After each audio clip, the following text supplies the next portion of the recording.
Welcome students. जैसा कि हमने एक टॉपिक डिस्कस किया था Faraday's law and induced EMF, तो उसी से रिलेटेड एक प्रॉब्लम सॉल्व करते हैं। तो आइए देखें हमारे पास प्रॉब्लम क्या है।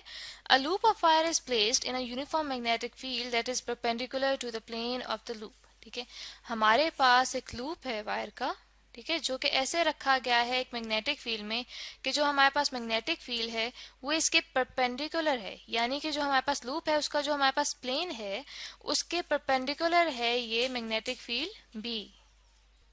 आगे हमें कहा गया है कि the strength of the magnetic field is 0.6 Tesla. ठीक है, जो हमारे पास मैग्नेटिक फील्ड बी है वो हमें बताई गई है कि कितनी है, वो है 0.6 tesla. The area of the loop begins to shrink at a constant rate of delta A by delta T equals to 0.8 metre square per second. ठीक है, जो हमारे पास ये लूप है ये श्रिंक होना स्टार्ट होता है, तो इसका एरिया टाइम के साथ जैसे जैसे श्रिंक हो रहा है तो उसका जो हमारे पास रेट है वो हमारे पास क्या है, वो है 0.8 मीटर स्क्वायर पर सेकेंड। अब हमें कहा गया है कि हमने फाइंड क्या करना है कि what is the magnitude of EMF induced in the loop while it is shrinking, यानी कि ये जो हमारे पास लूप है इस मैग्नेटिक फील्ड के परपेंडिकुलर इसको रखा गया है, इसके अंदर जो ईएमएफ इंड्यूस हो रहा है इस मैग्नेटिक फील्ड में होने की वजह से, और साथ ही साथ हमने ये भी देखा कि इसका जो एरिया है वो भी श्रिंक हो रहा है, ठीक है, इस मैग्नेटिक फील्ड बी में मूव करने की वजह से। तो हमने फाइंड आउट करना है कि जो ईएमएफ इंड्यूस हो रहा है वो कितना है। तो इस तरह करते हैं स्टूडेंट्स, यहाँ पे डाटा लिख लेते हैं कि हमें क्या क्या क्वांटिटीज गिवन है। सबसे पहले हमें ये गिवन है कि जो हमारे पास ये कॉइल है इसका रेट ऑफ चेंज कितना है, वो हमारे पास है delta A by delta T equals to 0.8 metre square per second. ठीक है, और उसके बाद हमें ये बताया गया है कि जो मैग्नेटिक फील्ड बी है उसकी स्ट्रेंथ हमारे पास कितनी है, वो हमारे पास है बी इक्वल्स टू 0.6 टेस्ला। ठीक है, तो स्टूडेंट्स यहाँ पे जो हमारे पास टेस्ला है इसको सिंप्लीफाई करके लिख लेते हैं ताकि जब हम सॉल्व करेंगे अपना प्रॉब्लम तो यूनिट्स को बैलेंस आउट करने में हमें आसानी हो। तो ये हमारे पास टेस्ला इक्वल आ जाता है 0.6 newton per ampere per metre. ठीक है, और इसके बाद हमें ये कहा गया है कि नंबर ऑफ टर्न्स कितने हैं। देखिए हमारे पास नंबर ऑफ टर्न्स कितने हैं, ये हमें कहा गया है कि हमारे पास सिर्फ एक लूप है वायर का। ठीक है, दैट मीन्स कि हमारे पास जो नंबर ऑफ टर्न्स हैं वो सिर्फ 1 है। ठीक है, और उसके बाद हमने देखना है कि हमने फाइंड आउट क्या करना है, हमने इंड्यूस्ड ईएमएफ ई फाइंड करना है, तो वो भी हम यहाँ पे लिख लेते हैं।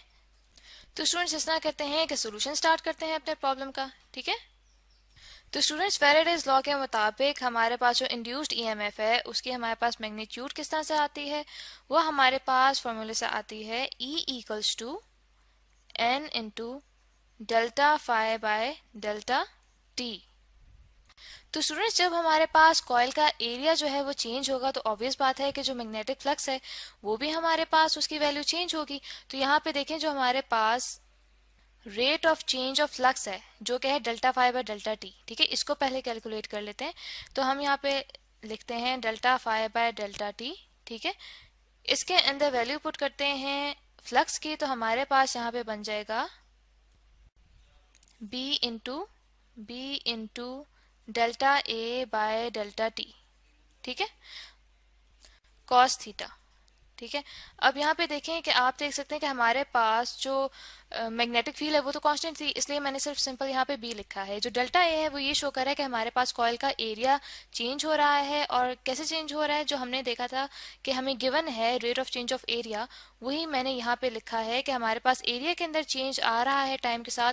तो दैट मीन्स कि हमारे पास जो फ्लक्स है वो भी टाइम के साथ चेंज हो रहा है। तो अभी देखते हैं कि जो हमारे पास थीटा है, जो कि हमारे पास एंगल है मैग्नेटिक फील्ड बी और एरिया के दरमियान, वो क्या बन रहा है। ठीक है, तो यहाँ पे हम ऊपर डायग्राम की तरफ जाएं तो हमने देखा था कि जो हमारे पास मैग्नेटिक फील्ड बी है वो देखिए परपेंडिकुलर है इस कॉइल के प्लेन के। ठीक है, तो यहाँ से हम देख सकते हैं कि जो हमारे पास इस कॉइल का एरिया है उसका जो नॉर्मल है, ठीक है, जो उसका नॉर्मल यहाँ पे बन रहा है, जैसे मैं यहाँ पे एन से डिनोट कर रही हूँ, वो देखें किस डायरेक्शन में बन रहा है, मैग्नेटिक फील्ड बी की डायरेक्शन में। दैट मीन्स कि इन दोनों के दरम्यान में जो एंगल है वो हमारे पास 0 है। तो यहाँ पे हमारे पास आ जाएगा B delta A by delta T. ठीक है, डेल्टा ए को दोबारा लिख लेते हैं क्लियर करके। तो यहाँ पे हमारे पास है delta A by delta T into cos of 0। ठीक है। कॉस ऑफ 0 हमारे पास स्टूडेंट्स होता है 1, तो हमारे पास सिंपल यहाँ पे आ जाएगा b into delta A by delta T. तो स्टूडेंट्स हमारे पास जो फ्लक्स के अंदर जो चेंज आ रहा है उसकी वैल्यू को आप पुट करते हैं इंड्यूस्ड ईएमएफ के एक्सप्रेशन में, तो हमारे पास आ जाएगा induced EMF E equals to N into P, ठीक है, into delta A by delta T. तो यहाँ पे आप देख सकते हैं कि हमारे पास ये जो rate of change of area है उसकी वैल्यू भी हमें गिवन है, मैग्नेटिक फील्ड बी की वैल्यू भी हमें पता है, और नंबर ऑफ टर्न्स भी हमने देखे हैं हमारे पास 1 है क्योंकि हमारे पास सिर्फ एक ही लूप है। तो यहाँ पे हमारे पास आ जाएगा 1, ठीक है, multiplied by 0.6 multiplied by 0.6 newton per ampere per metre, ठीक है।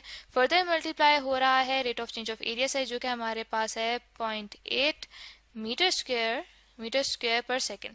जब कैलकुलेटर से इसको कैलकुलेट किया तो स्टूडेंट्स ये जो हमने ऊपर 1 लिखा है इसको फिर क्लियरली लिख देते हैं ब्रैकेट्स में, ठीक है।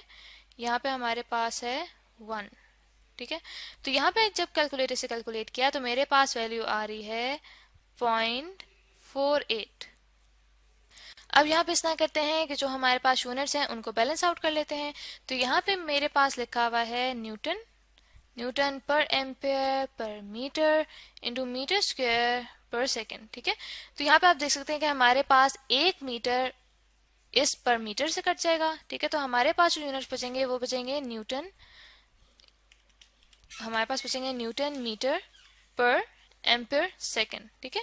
तो अब इस तरह करते हैं कि इनको और सिंप्लीफाई करते हैं। तो स्टूडेंट्स हमारे पास किसी वायर में से अगर करंट पास हो रहा हो तो वो इक्वल होता है चार्जेस जो कि उस पॉइंट से पास हो रहे होंगे किसी टाइम टी में, ठीक है। तो दैट मीन्स कि हमारे पास एम्पेयर इक्वल हो जाता है कूलम डिवाइडेड बाय सेकंड के, तो हमारे पास कूलम इक्वल हो गया एम्पेयर सेकंड के। तो दैट मीन्स कि हमारे पास जो एम्पेयर सेकंड के यहाँ पे यूनिट्स हैं वो कन्वर्ट हो जाएंगे कूलम में, तो हमारे पास आ जाएगा न्यूटन मीटर पर कूलम। न्यूटन मीटर हमारे पास इक्वल होता है स्टूडेंट्स जाउल के, तो हमारे पास ये बन जाएगा जाउल पर कूलम, जो कि हमारे पास अब बन जाएगा वोल्ट के इक्वल, क्योंकि किसी भी चार्ज पे जब वर्क डन हो या तो वो इक्वल होता है हमारे पास वोल्ट्स के, ठीक है। तो उसके लिए हमारे पास ऐसे का एक्सप्रेशन होता है V equals to W divided by Q। तो हमारे पास वोल्ट्स इक्वल आ जाता है वर्क डन के लिए हमारे पास यूनिट होते हैं जाउल के, तो हमारे पास आ जाता है जाउल पर कूलम, ठीक है। तो इस तरह से हमारे पास स्टूडेंट्स जो ईएमएफ की वैल्यू आई है वो आई है 0.48 वोल्ट्स। तो ये हमारे पास फाइनल वैल्यू आ गई है जो कि इस कॉइल में ईएमएफ इंड्यूस हो रहा था। तो आई होप स्टूडेंट्स कि आपको प्रॉब्लम अच्छे से समझ आ गया होगा।